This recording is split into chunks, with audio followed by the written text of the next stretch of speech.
तो भाई सुबह के 6 बज रहे हैं और आज मैं जा रहा हूँ अपने गांव दनकौर, जो कि बहुत ही फेमस और ऐतिहासिक गांव है। द्रोणाचार्य की नगरी है, द्रोणाचार्य मंदिर भी है, तो दर्शन कराता हूँ।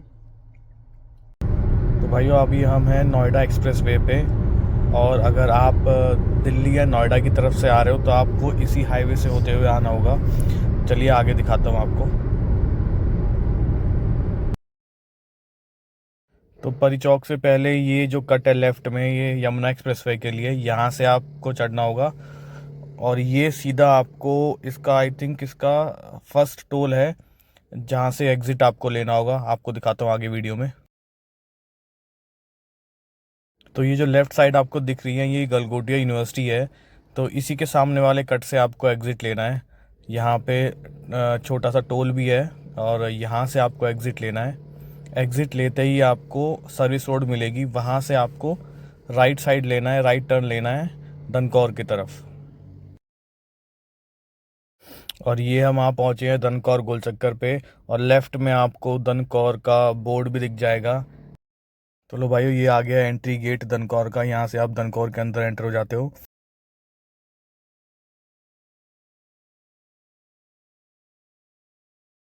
ये जो लेफ्ट में आप गेट देख रहे हो, ये द्रोणाचार्य मंदिर की ही गौशाला का गेट। और ये आ गया है द्रोणाचार्य मंदिर का मेन गेट। यहाँ से एंटर होते ही सामने बिल्कुल सीधा ये द्रोणाचार्य मंदिर है, और लेफ्ट में जो बाउंड्री है ये इसका तालाब है। तो इस तालाब के पीछे भी मान्यता है कि यहाँ कभी पानी रुकता नहीं है, और अभी ये यूज़ होता है मेले के लिए, मेले में कुश्ती और रागनी कंपटीशन के लिए।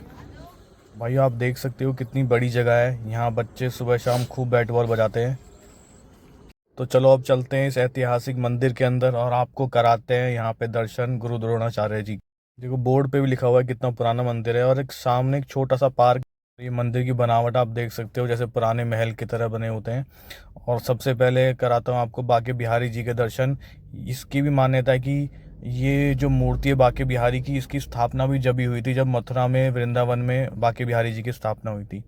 और इनके आसपास में सभी देवी देवताओं के बहुत सारी मूर्तियाँ भी लगी हुई हैं। तो आप कीजिए सबके दर्शन।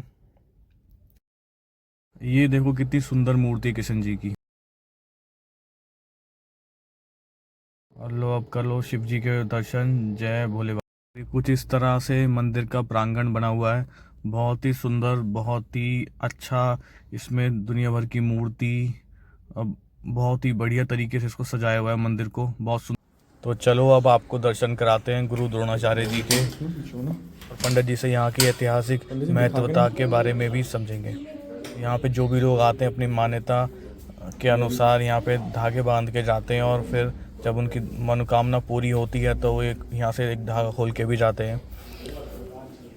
ये गुरु द्रोणाचार्य की जो प्रतिमा है, इसको कवर किया गया है ताकि इसको कोई नुकसान ना पहुँचे। अब आपको दर्शन कराते हैं गुरु द्रोणाचार्य जी के। आज की जय जय जय गुरु द्रोणाचार्य महाराज।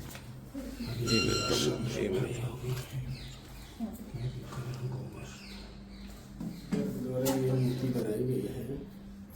आज से अगर इनकी बाल अवस्था की बस बात की जाए तो कम से कम 5200 कुछ वर्ष हो गए। लेकिन इस मंदिर की जो प्रथा चल रही है, संस्था चल रही है, इसको करीब 600-700 वर्ष हो गए। 600-700 वर्ष हो गए। ये तस्वीर एक क्लब द्वारा बनाई गई है। उन्होंने अपने हाथों से बना करके इस तस्वीर से धन विद्या सीखी है। उन्होंने इस तस्वीर को ही अपना गुरु माना है कि ये मेरे गुरु जी हैं द्रोणाचार्य जी। जब उनसे शिक्षा लेने के लिए एकलव्य उनके पास गए तो वो वचनबद्ध थे कि मैं सिर्फ शिक्षा दूंगा तो कौरवों और पांडवों को ही दूंगा। तो जब वो वचनबद्ध थे, पहले के राजा महाराजाओं के कोई भी हो, राजाओं से के पास हर व्यक्ति जाता था तो राजा कह दिए कि मेरे बच्चों को आपको शिक्षा देना है। इन्होंने स्वीकार किया कि मैं शिक्षा दूंगा तो सिर्फ पांडवों को ही दूंगा।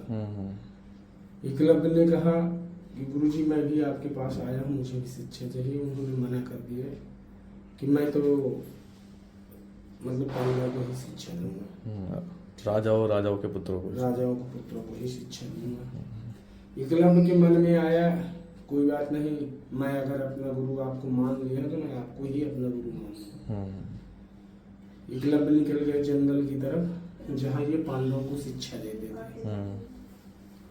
तो चोरी छिपके से एकलव्य शिक्षा प्राप्त किया, उनको देखते थे जब और पूजा करते चोरी थे। छिपे से विद्या प्राप्त किया। एक दिन क्या हुआ, पांडवों के साथ गुरुजी निकल पड़े कि चलो आज शिकार करते हैं। शिकार करने के लिए निकले तो वो एकलव्य कहीं उसी जंगल में प्रैक्टिस कर रहे थे।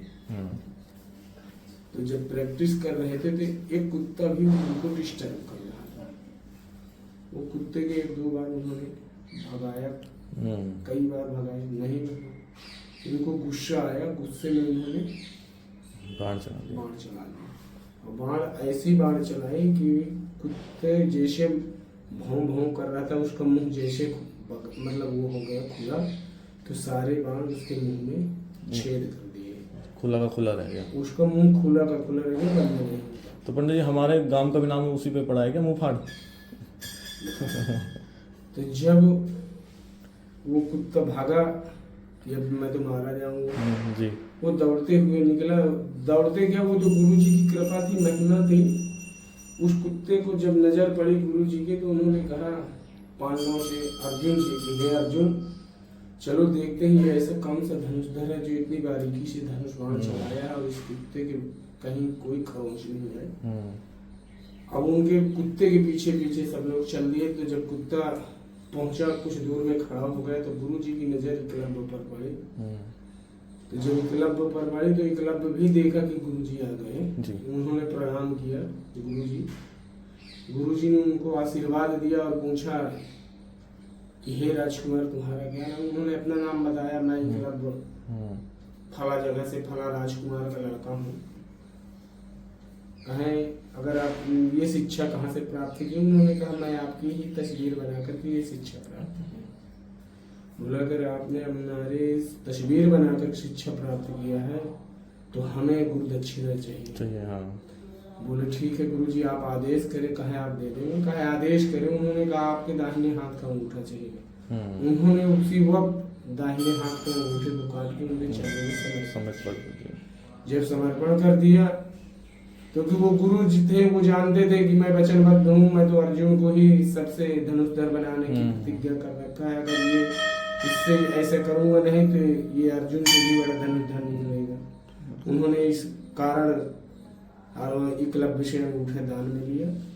तब ये द्रोणाचार्य जी के जो पुत्र है अश्वत्थामा, वो अश्वत्थामा का ही इसी क्षेत्र में, यहाँ से 2-2.5 किलोमीटर की दूरी में एक मुंगफाड़ गांव है। उस गांव में उनका आश्रम बना। वो वहाँ रहने लगे। रहते रहते वो आज भी, कोई माने ना माने, लेकिन मैं प्रत्यक्ष प्रमाण हूँ कि अश्वत्थामा आज भी गुरु जी से मिलने आते हैं। मुंगफाड़ से यहाँ मिलने आते हैं। 1 से 2 के बीच में पर्दे आते हैं, ये गारंटी मेरी। कोई नहीं कहेगा मैं कहूँगा, क्योंकि इस मंदिर में मैं जिस समय आया था उस समय मैं यहाँ अकेले रहता था। इस मंदिर में। तो मैं इसी सामने गर्मी के सीजन था, कपड़े सोया करता था। तो शुरू दिन जब मैं कपड़े डाल के सोने की कोशिश की तो मैं सो नहीं पाया, डिस्टर्ब रहा, जैसे कोई दौड़ता हुआ आ रहा है। कोई बात नहीं, 1 दिन हो गए, 2 दिन हो गए, 3। जब निरंतर वही सेवा रही तो मैं गुरु जी डर गया और गुरु जी से कहा कि गुरुदेव मैं आपके चरणों में पड़ा हूँ, आप देखना आपका काम नहीं, क्योंकि हमारे पास यहाँ तो न कोई आगे है न पीछे, सिर्फ आप। बिल्कुल। अब आप इसके हमारे रक्षा करें।